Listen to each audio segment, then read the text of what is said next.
नमस्कार, मैं doctor Shreyansh Dwivedi, neuropsychiatrist. मेरा clinic Ravi neuro psychiatry centre Ravindrapuri Varanasi में स्थित है।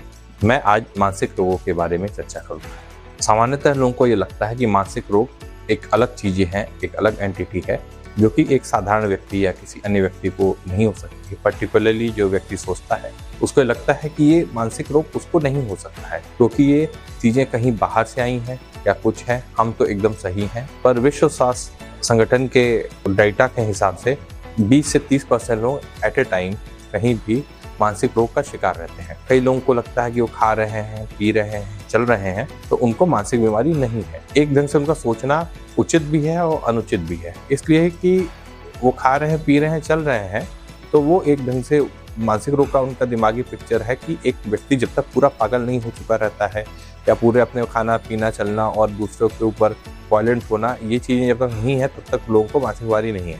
परंतु मानसिक बीमारी छोटे छोटे चीज़ों से के रूप में हमारे शरीर में या हमारे अंदर रहती है। उदाहरण के तौर पे कई बार हम लोग को देखते हैं कि हम छोटी छोटी बातों पे घबरा जा रहे हैं और हम लोग हिम्मत से वो कार्य नहीं कर पा रहे हैं ताकि हम लोगों का परफॉर्मेंस इम्पैक्ट करता है।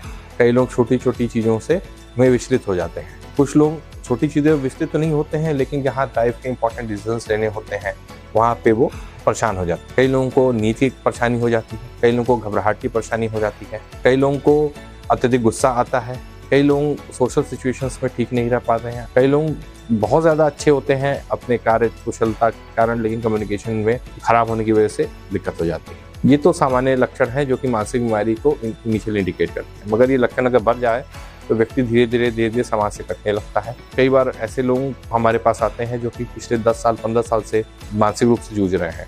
इस अवस्था में उनकी नौकरी में भी परेशानी आ जाती है। इस अवस्था में उनको परिवार में उनके संबंध ठीक नहीं हो पाते हैं। कई लोगों की शादियां टूट चुकी रहती हैं, कई लोगों के बच्चे उनसे सेपरेट हो चुके रहते हैं।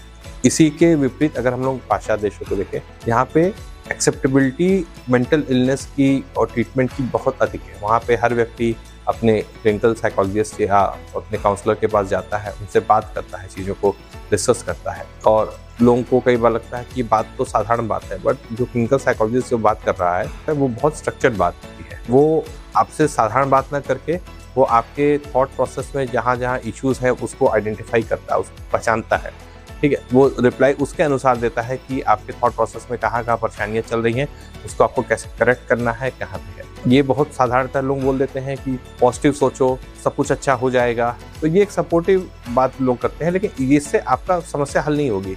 तो काउंसलिंग का ऐसा बहुत बड़ा रोल है जो कि वेस्टर्न कंट्रीज़ में लोगों ने अच्छे से इसको डेवलप किया है और फॉलो किया है। दूसरा सबसे बड़ी चीज़ है कि ये चीज़ें हमारे सोसाइटी में, कल्चर में इनग्रेन्ड हैं, निहित हैं।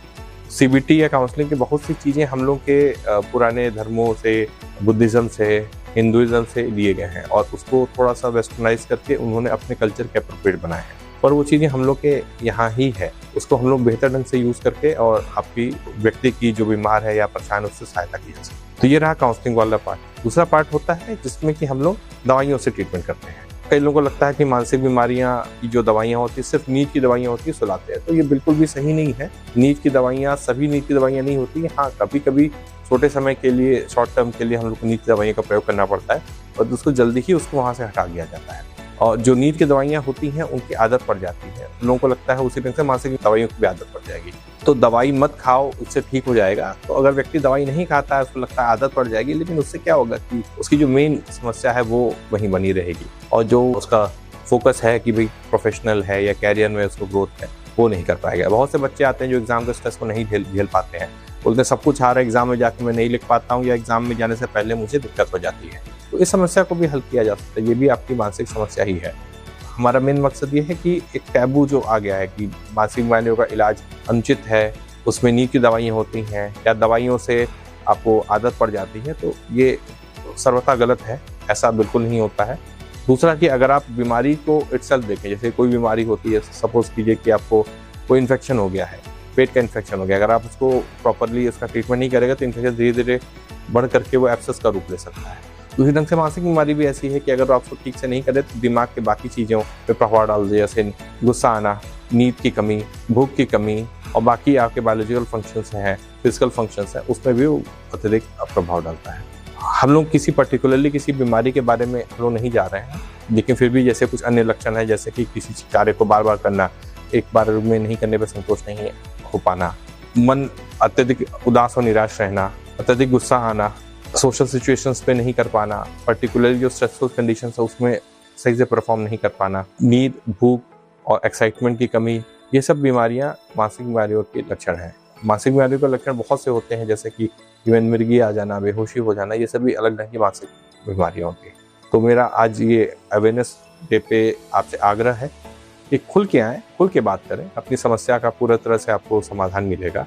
अपने मनोचिकित्सक से मिलें, उनसे अपने बीमारी के बारे में डिस्कस करें, क्या बीमारी है, किस किस डोमेन पर हम लोग उसे ठीक कर सकते हैं, फिर हम लोग उसका ट्रीटमेंट शुरू करेंगे। आपका दिन मंगलमय हो, आप स्वस्थ रहें। जय हिंद।